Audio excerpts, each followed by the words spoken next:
Na aula passada, o professor Jackson nos explicou a terceira lei de Newton, ou princípio da ação e reação. E essas forças de ação e reação ocorrem simultaneamente. Têm a mesma direção, a mesma intensidade, mas sentidos contrários. Soubemos que a reação normal do apoio e o peso não formam um par ação e reação. A força-peso é exercida pela Terra e a reação normal é exercida pelo apoio. Por esse motivo é que as forças peso e normal, apesar de atuarem sobre o mesmo corpo, terem mesma direção, sentidos contrários e mesmo valor numérico, não se anulam. Portanto, não formam um par ação e reação. Aprendemos que o atrito é sempre contrário à tendência do movimento. A força de atrito quer sempre impedir o movimento da caixa vista por nós. Quer dizer que se eu exerço uma força tentando empurrar o objeto, esta força de atrito quer deter a movimentação deste objeto. Boa aula!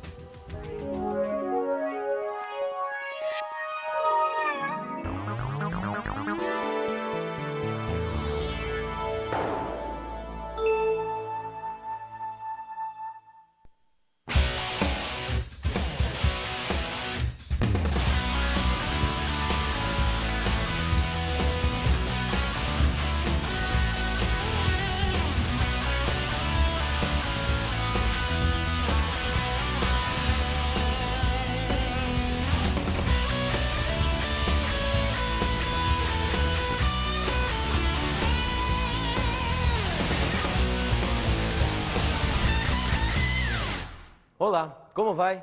Estamos prontos para iniciarmos mais uma aula de física. No mundo moderno, o conhecimento da definição de energia é extremamente importante. Sua presença é constante em praticamente todas as nossas atividades diárias. Desde o momento que acordamos, tomamos o nosso banho quente, preparamos o nosso café, nos vestimos e estamos usando um meio de transporte para chegarmos até a escola ou até o nosso trabalho, a energia está presente. Mesmo quando estamos descansando, a energia é necessária em nosso organismo para que os seus órgãos possam funcionar normalmente. A palavra energia é um termo que, além de ter um significado científico, também é muito usado na linguagem não científica. Você provavelmente já deve ter ouvido falar as seguintes frases. Essa menina tem muita energia, ela não cansa nunca. Os alimentos são fontes de energia e saúde. Nestes casos, a palavra energia usada no cotidiano representa um sinônimo de disposição, de vigor e de firmeza.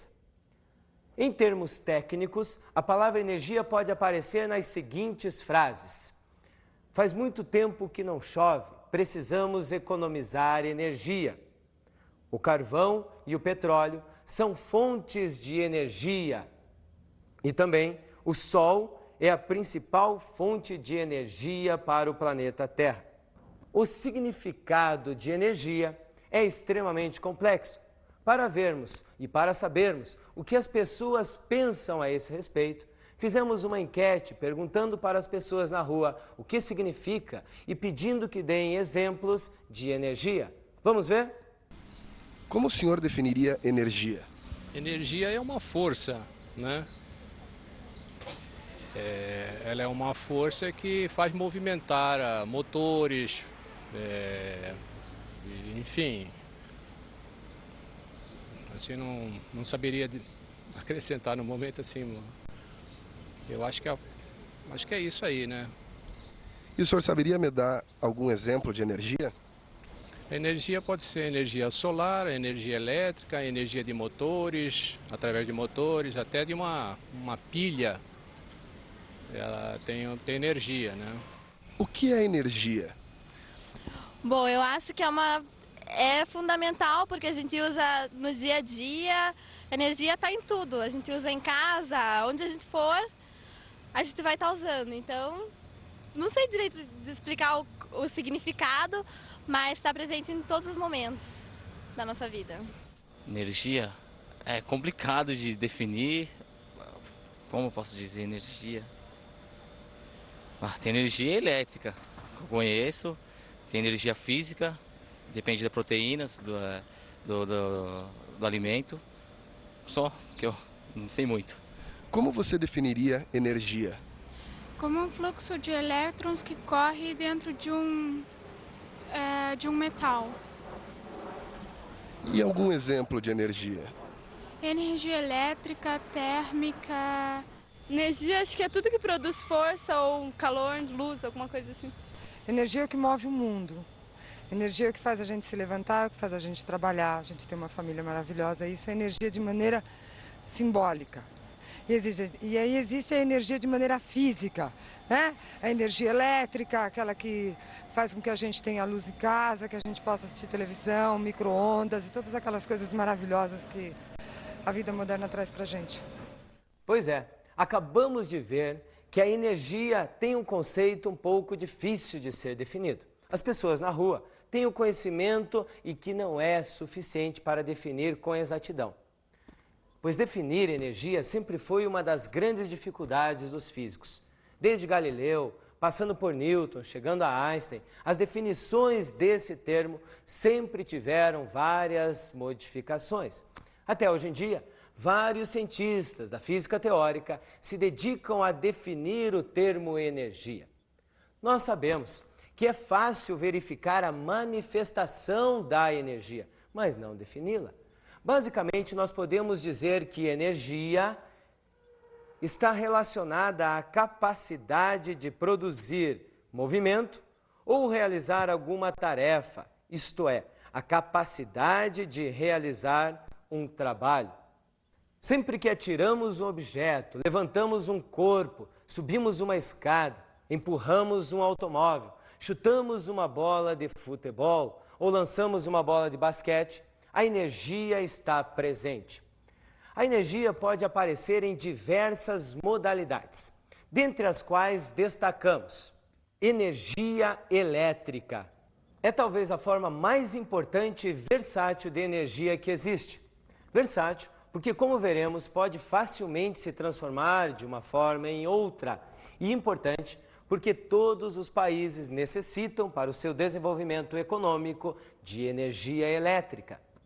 Imagine que o Brasil pudesse trazer várias empresas para o território nacional e que, ao instalarem essas empresas, as máquinas precisassem ser ligadas e nós não tivéssemos energia necessária para o funcionamento dessas máquinas. As empresas não iriam produzir, os empregados seriam todos despedidos, o dinheiro não circularia, o comércio sentiria. Em resumo, o produto interno bruto de um país, o PIB, a evolução econômica de cada país, depende da energia elétrica. Por esse motivo, é que estamos numa situação muito precária aqui no Brasil. A energia elétrica está deficiente. Precisamos urgentemente construir novas usinas, sejam elas hidrelétricas, nucleares, termoelétricas ou eólicas. Energia química, proveniente da queima de vários combustíveis, como o petróleo, o carvão, a lenha e o gás. Energia térmica. Todos os corpos possuem átomos. Quanto maior for o grau de agitação das partículas que constituem esses corpos, maior será a energia térmica desses respectivos corpos. E esta energia está associada à temperatura. Energia solar é a forma mais abundante de energia que existe. Porém, em contrapartida, é a forma menos aproveitada, exatamente pelo alto custo e pelo baixo rendimento. Energia nuclear, obtida através da fissão ou da fusão de elementos radioativos. É o combustível das usinas nucleares. É também utilizado em navios e porta-aviões. Energia eólica, também conhecida como energia dos ventos. Os ambientalistas adoram a energia eólica porque a chamam de energia limpa, que não causa nenhum resíduo, nenhum dano ao meio ambiente. Infelizmente, ainda é muito pouco explorada. Precisa de regiões onde o vento seja constante. Energia mecânica. As principais manifestações da energia mecânica são o movimento e a deformação que elas causam nos corpos. A energia mecânica é dividida em energia cinética, energia potencial gravitacional e energia potencial elástica, que estudaremos na próxima aula. Um dos principais princípios da física é o princípio da conservação da energia, que diz que a energia não pode ser criada e nem destruída, apenas transformada de uma forma em outra, ou transferida de um corpo para outro. É muito comum em nosso cotidiano observarmos as transformações de energia de um corpo para outro. Por exemplo, em um carro, o combustível, seja ele álcool, diesel ou gasolina, a energia química da queima desse combustível é transformada em energia mecânica, mais precisamente em energia cinética, que é a energia do movimento. Portanto, a energia química pode ser transformada em energia cinética. Em uma usina hidrelétrica, a energia mecânica, mais precisamente a energia potencial gravitacional, que a água possui devido à barragem, é transformada em energia elétrica. Portanto, a energia mecânica pode ser transformada em energia elétrica. Nas usinas termoelétricas ou nucleares, a energia térmica da queima do combustível ou a energia nuclear é transformada em energia elétrica. Portanto, a energia térmica ou nuclear podem se transformar em energia elétrica. A mesma energia elétrica produzida nas usinas, em nossa residência, é transformada em energia luminosa quando ligamos uma lâmpada, em energia térmica ao ligarmos o chuveiro, o ferro de passar roupa ou um aquecedor. Transforma-se em energia sonora quando ligamos o aparelho de som e em energia mecânica e, posteriormente, em energia eólica quando ligamos um simples ventilador. Foi por esse motivo que dissemos que a energia elétrica é a energia mais versátil que existe, porque pode facilmente se transformar em outras modalidades. Antes de falarmos sobre as modalidades de energia, vamos falar sobre dois conceitos básicos. O primeiro é trabalho de uma força. Para que um corpo entre em movimento, ele necessita de energia. Essa energia, se você empurra, puxa ou arremessa o objeto, vem de você, dos alimentos que você ingeriu. Portanto, existe uma transferência de energia sua para o objeto, para que ele possa entrar em movimento. Observe as imagens.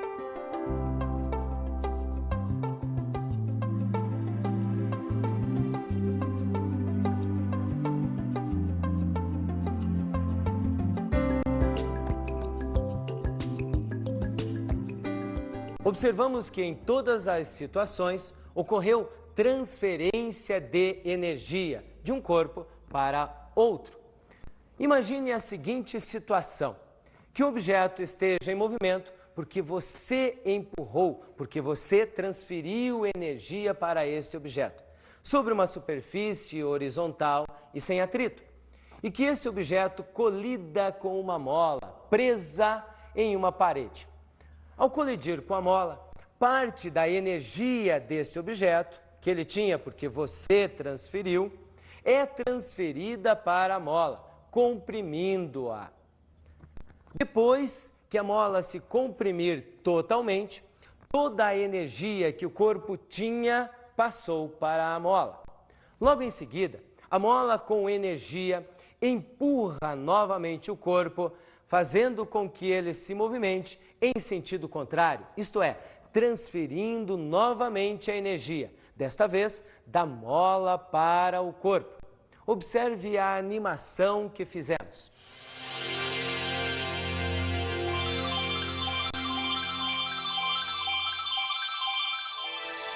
Na animação vista, observamos a transferência de energia de um corpo para outro. Este é exatamente o conceito de trabalho de uma força. Trabalho de uma força, representada pela letra grega tau, é a medida de energia transferida ou transformada através de uma força.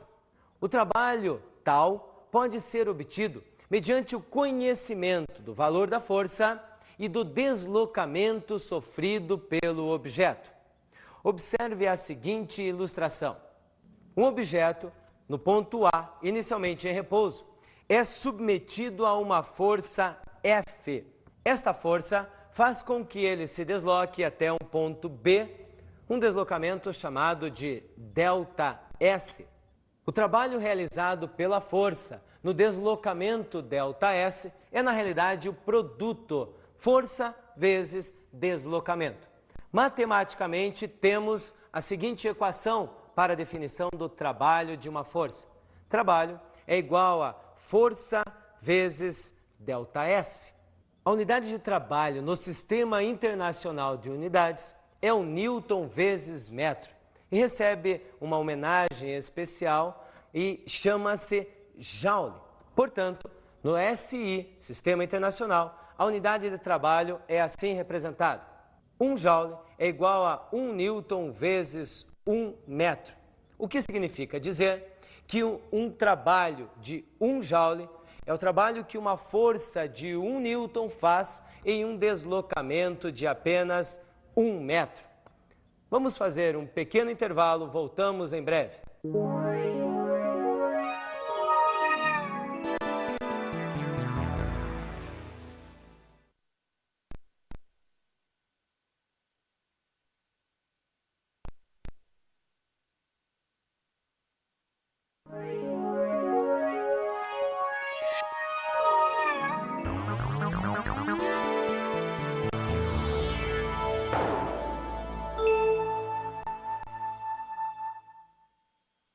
Agora que voltamos do intervalo, descansamos um pouco, podemos continuar com o conceito de trabalho de uma força. Quando a força F não tem a mesma direção do deslocamento ΔS, como mostrado na figura, a força F forma um ângulo alfa com o deslocamento ΔS, nós devemos decompor esta força em duas, surgindo a força Fy e a força Fx. Mas somente Fx é que realiza trabalho, pois tem a mesma direção do deslocamento ΔS. Vamos lembrar como calcular esta Fx. Lembra da decomposição de uma força? Podemos calcular Fx como sendo F vezes o cosseno do ângulo alfa. O que significa dizer que o trabalho da força é agora calculado da seguinte maneira. Trabalho é igual a Fx vezes ΔS, ou trabalho é igual a F vezes ΔS vezes o cosseno do ângulo alfa. Na realidade, esta é a equação geral do trabalho de uma força. Aquela primeira que vimos, sem o cosseno do ângulo alfa, é um caso especial desta equação geral. Naquela situação, a força e o deslocamento possuíam exatamente a mesma direção e o mesmo sentido. O ângulo alfa era igual a 0 grau. E você sabe que cosseno de 0 grau é igual a 1. Por esse motivo, naquela equação, nós não precisávamos colocar o cosseno do ângulo alfa. Significa dizer que apenas a força na direção do deslocamento entra no cálculo do trabalho de uma força. O próximo conceito que veremos é o conceito de potência. Em muitas situações, é extremamente importante nós sabermos o tempo de realização de um determinado trabalho. Vamos dar um exemplo prático. Suponha que você seja um microempresário e que acabou de inaugurar a sua fábrica, vamos dizer, de fazer chinelos de borracha. Aí, comprou uma máquina e a sua máquina fabrica 500 pares de chinelos de borracha por dia. Você está satisfeito? Toda a sua produção está sendo vendida. Mas, infelizmente, como a grande maioria dos microempresários no Brasil, aconteceu um problema. na frente da sua empresa, acabou de instalar uma fábrica nova, aquela das legítimas, lembra? E a máquina deles não faz apenas 500 pares de chinelos de borracha por dia, faz 10.000 pares. Evidente que além de você aumentar as estatísticas das pequenas empresas falir, existe uma grande diferença entre a sua máquina e a máquina do seu concorrente. É a potência. Ambas fazem exatamente o mesmo trabalho, isto é, fabricar chinelos de borracha. Porém, o tempo de realização para um par é muito menor na máquina do seu concorrente. Da mesma forma, falamos sobre os carros. Quando um carro vai de 0 a 100 em apenas 4 segundos, 5 segundos, nós dizemos que ele é muito mais potente, que o seu motor tem muito mais potência do que um carro que faz o mesmo trabalho e leva para isso 15 segundos. Explicando tudo isso, nós entendemos que potência leva em consideração um trabalho realizado e o intervalo de tempo gasto na realização deste trabalho. Esta é exatamente a definição de potência. Potência é o trabalho dividido pelo intervalo de tempo gasto na realização, tal sobre ΔT. No Sistema Internacional de Unidades, a potência é dada com a seguinte unidade: o trabalho em joule, o tempo em segundo. Joule por segundo é o watt, ou simplesmente W. A unidade de potência é uma homenagem ao cientista escocês James Watt, inventor da máquina a vapor. Conhecer a unidade de potência é extremamente útil em algumas situações. Quando você vai ao supermercado comprar uma simples lâmpada, deve escolher dentre os vários modelos a potência desejada para a instalação que você precisa. Por exemplo, encontramos lâmpadas de 40 watts, de 60 watts e de 100 watts. O objetivo de cada uma delas é exatamente o mesmo, porém, o consumo de energia elétrica é maior naquela lâmpada que possui uma potência maior. Nas lâmpadas fluorescentes, como esta, também é extremamente importante que você saiba a potência. Geralmente, nas nossas residências, na cozinha, instalamos lâmpadas fluorescentes. Se você recebeu uma missão de comprar uma que queimou na sua cozinha, não pode simplesmente chegar no vendedor e dizer: eu quero uma lâmpada que vai na minha cozinha. Ele não sabe que lâmpada é esta. Você deve dizer algumas informações importantes. Primeiro, você deve dizer o tipo de lâmpada. Esta é uma lâmpada fluorescente. Segundo, você deve dizer a tensão em que esta lâmpada será ligada, conceito que nós veremos adiante. No caso, 120 volts ou 220 volts. E a terceira informação que você deve dar ao vendedor é a potência da lâmpada. Geralmente, na cozinha, as lâmpadas fluorescentes são de 20 watts, praticamente a metade do tamanho desta. Esta aqui é uma lâmpada fluorescente de 40 watts. Você pode observar que existe na nomenclatura, junto com o nome do fabricante, atenção, a potência dado em watt. Além das lâmpadas, praticamente todos os aparelhos eletroeletrônicos que você possui em sua residência vêm também expressa a potência em watts. Trouxemos aqui um secador de cabelo. A potência deste 1.400 watts. Trouxemos um videocassete. Na etiqueta que vai atrás do videocassete, nós temos a potência.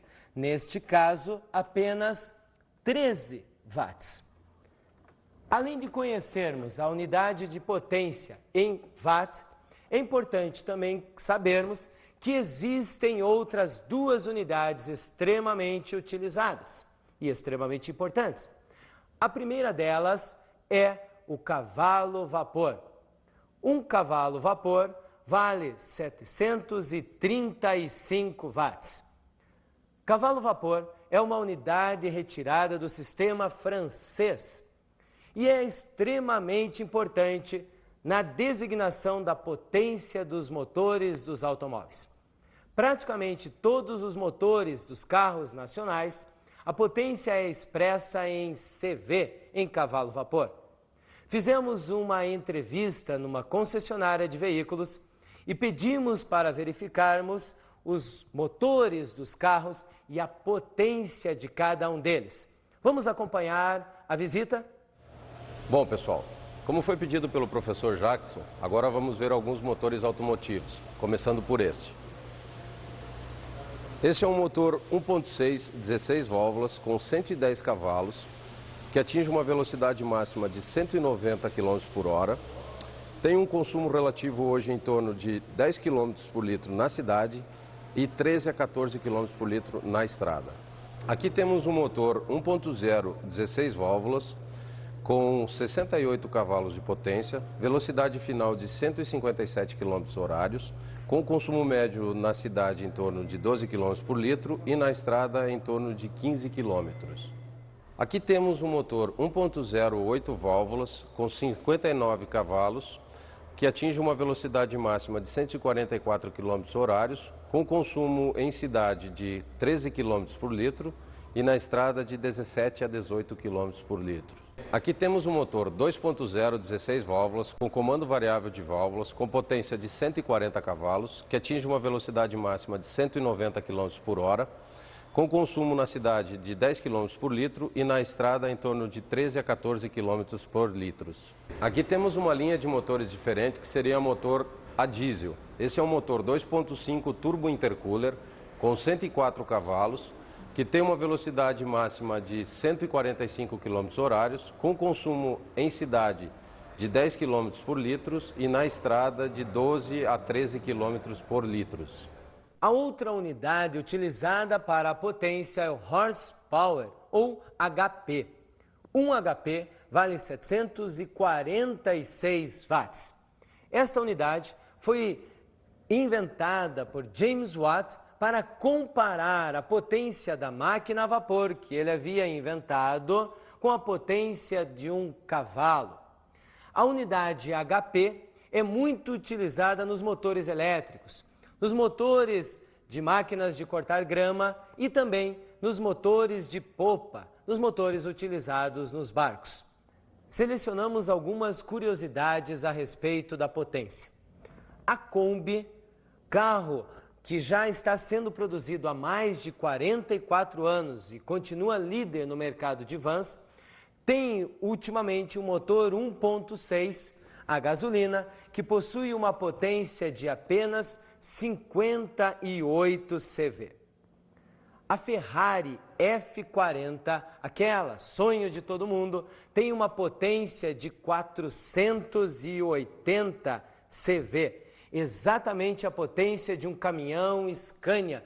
O novo super esportivo da Volkswagen, o W12, pode atingir até uma velocidade de 354 km por hora. E ele tem incríveis 600 CV de potência. O carro da McLaren MP4/13, campeão mundial da Fórmula 1 em 98, tinha 750 CV de potência. E, finalmente, o foguete espacial que colocou o soviético Yuri Gagarin em órbita tinha uma potência de 20 milhões de CV.